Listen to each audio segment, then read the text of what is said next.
Welcome back नाज़रीन। बात करेंगे कुछ आलमी उमूर की। डॉक्टर मलिया लोधी साहिबा अक़वाम मुत्तहिदा में पाकिस्तान की साबिक मुस्तकिल मंदूब हैं और जो ब्रिक्स का एलामिया सामने आया है उसमें उन्होंने ईरान पर जो इसराइल और अमेरिका का हमला था उसकी मज़म्मत की है और प्रेसिडेंट डोनाल्ड ट्रंप ने इस बयान की मज़म्मत इन अल्फाज में की है कि जो भी अमेरिकी पॉलिसी की मुखालफत करेगा उन पर 10% टैरिफ आयद किया जाएगा। डॉक्टर साहिबा, thank you so much for joining us. पहले तो ये बताइएगा कि अमेरिका ने जो है वो ईरान पर जो पाबंदियां लगाई हैं, ऑब्वियसली बात सीज फायर की तरफ चली गई थी और लेकिन क्या ये पाबंदियां जो हैं, जो एक जोरी मुआहदा जो एक्सपेक्ट किया जा रहा था कि वो हो जाएगा इस सीज फायर के बाद, ईरान टेबल पर आ जाएगा, अमेरिका भी आ जाएगा, क्या उसकी राह में ये पाबंदियां रुकावट बनेगी? देखिए, अभी तो मुज़ाकरात शुरू नहीं हुए, ना ही हमने सुना है कि ईरान आमादा है कोई मुज़ाकरात शुरू करने के लिए।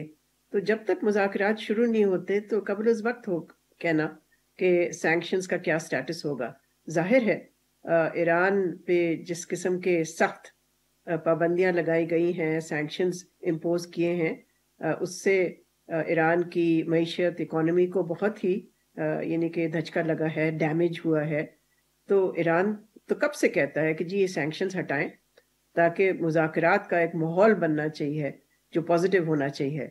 लेकिन फ़िलहाल तो लगता तो यही है कि जब तक मुज़ाकरात किसी नतीजे पे नहीं पहुंचेंगे, और वो शुरू ही भी नहीं हुए अभी तक, तब तक मैं नहीं समझती कि सैंक्शंस पे कोई अमेरिका फैसला करने को तैयार है। अच्छा डॉक्टर साहब, इस सारी सूरत में एक चीज तो बड़ी वाज़ेह हमें नजर आई कि कतर के अलावा मशरिक वुस्ता के जितने भी मुस्लिम ममालिक थे, उनकी हुकूमतों का कोई बहुत ज्यादा प्रोएक्टिव रोल हमें नजर नहीं आया। और ऑब्वियसली ईरान और इसराइल के दरमियान असल जो तनाजे की वजह है वो फलस्तीन है, वो गजा है।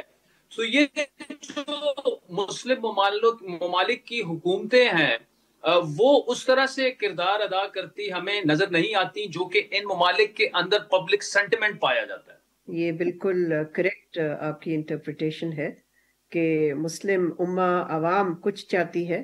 जाहिर है वो चाहती है कि गाजा में जो कत्लो गारत हो रहा है, एथनिक क्लेंसिंग हो रही, जेनोसाइड हो रहा है, उस पे अरब ममालिक, चाहे वो खलीजी हों, बल्कि मुस्लिम ममालिक मैं कहूँगी कि उनको एक ऐसी पोजीशन लेना चाहिए जिससे कि इसराइल पे दबाव हो, प्रेशर आए, और या अमेरिका पे प्रेशर आए कि वो इन टर्न इसराइल पर प्रेशर डाले। लेकिन हमने देखा कि ये जो कॉन्डक्ट रहा है अरब मुल्कों का, वो उन आप कह सकते हैं अवामी उमंगों के मुताबिक नहीं रहा, बल्कि कईयों ने तो कोऑपरेट किया है। जब ईरान और इसराइल की जंग हो रही थी तो कुछ ने तो मदद की है इसराइल की। तो इससे तो फिर जाहिर है मायूसी ही हो सकती है एक पॉपुलर लेवल पे। अच्छा, कुछ हमारे जो सियासतदान हैं, पिछले दिनों देख रहा था, दो तीन स्टेटमेंट्स ऐसे आए कि अगर इब्राहिम अकॉर्ड पर अमल हो जाता है, टू स्टेट सोल्यूशन की तरफ बात चली जाती है, तो पाकिस्तान को भी कुछ अरब ममालिक के साथ मिलकर शायद इसराइल के साथ ताल्लुकात जो है वो नॉर्मलाइज कर लेने चाहिए। हालांकि पाकिस्तान का प्रिंसिपल स्टैंड जो है 1947 से वो बड़ा सिंपल है कि इसराइल को कभी भी तस्लीम नहीं करना। एक ऐसे वक्त पे जो कि इसराइल कत्लो गारत कर रहा है, जेनोसाइड कर रहा है गाजा में, वेस्ट बैंक में मिलिट्री ऑफेंसिव से वहाँ भी लोग शहीद हो रहे हैं फ़लस्तीनी, और जो बेचारे गरीब भूखे फ़लस्तीनी हैं जो लाइनों में खड़े होके एड की तलाश में, खाने की तलाश में लाइनों में खड़े होते हैं, उन पे जो इसराइल फायरिंग करता है उनके सोल्जर्स, ऐसे वक्त पे पाकिस्तान, ये तो मेरा ख्याल है सोचना ही बिल्कुल ही गलत होगा। एक ऐसे वक्त पे हम ये बात करें इसराइल की रिकग्निशन की। मैं समझती हूँ ये तो सबसे बड़ा बिट्रेयल होगा, सिर्फ फलस्तीनी कॉज के साथ नहीं, मैं समझती हूँ कि हमारे अपने प्रिंसिपल्स के साथ होगा। आखिर पाकिस्तान की एक प्रिंसिपल पोजीशन रही है कितने अरसे से। हमने तो हमेशा ये कहा है कि इसराइल की रिकग्निशन का सवाल ही नहीं पैदा होता जब तक एक फलस्तीनी रियासत नहीं बनती जो आज़ाद हो और कंटिगुअस हो, और हाँ टू स्टेट सोल्यूशन के ही तहत। लेकिन जब तक वो नहीं होता based on the pre 1967 borders, तब तक तो मैं समझती हूँ कि इसको कंसिडर ही करना बिट्रेयल होगा। اچھا، جب ڈاکٹر صاحب ایران اور اسرائیل کا سیز فائر ہوا اور اعلان اس کا امریکہ کی جانب سے ہوا، لیکن ہم نے فوراً اس کے بعد دیکھا کہ دونوں جانب سے سیز فائر کی وائلیشن ہوئی، مختلف دعوے بھی ہوئے. ایسے میں پریزیڈنٹ ٹرمپ کی سٹیٹمنٹ آپ کو یاد ہوگی، انہوں نے ناراضی کا اظہار کیا.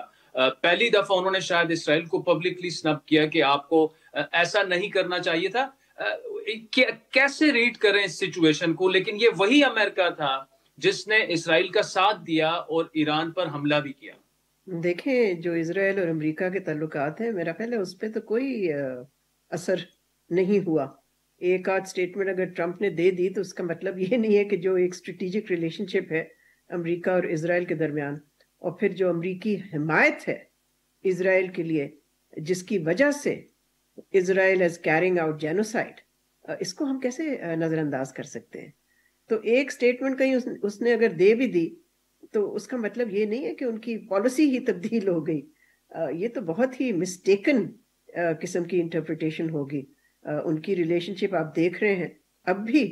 امریکہ تو ہمیشہ اسرائیل کے ساتھ ہی کھڑا ہوتا ہے اور کھڑا رہے گا. میں تو کوئی اس میں تبدیلی نہیں دیکھتی. جو اس وقت سیز فائر کی بھی بات ہو رہی ہے، وہ بھی امریکہ چاہتا ہے کہ اسرائیل کے ٹرمز پہ ہو.